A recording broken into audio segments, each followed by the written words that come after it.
Zvakaitika ndezvekuti changa iri nguva yemuna August. Inguva yechirimo kai. Vana vachitamba vachienda kunombotsvagawo shiri kunoteya shiri vachingodaro daro. Ndobva vanzwa pane mwana ari kuchema. Asi mwana uyu paari kuchema nzvimbo yacho yaari inotyisa. Noti paya pakaita kuvakirwa kunge rinda. Ndo zvazvaiva zvakaita kuita kuvakirwa kunge chirinda kutonyatsovakira sezvinokuitwa makuva. Ndo kati makuva rinenge riri ivhu ka robva rakavha. Asi kuti apa pakavha nematombo.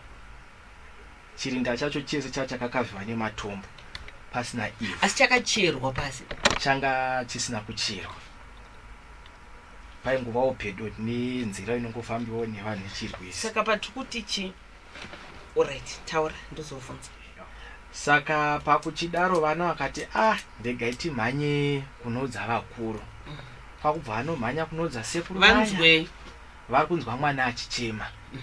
Kuchema kwacho ndiko kutaridza kuti mwana ari kurwadziwa, pane zvatokanganisika pamwana. Ndobva vamhanya kudzokera kumba. Saka pakaitikira papakavakirwa chirinda ichi papari padhuze nemusha waSabhuku. Saka Sabhuku sekuru ava ndovangwari Sabhuku. Kwakubva vamhanya kunzvimbo iya yaiva ine mwana. Kwakuchisvika payo kuona zvishuwa pane mwana mupenyu. Kwakutanga kubvisa matombo aya mbichana. Kana mai vangu vakateerera vari kudidzwa, ndine mwana wenyu Jose, handina hangu chigumbu nemi.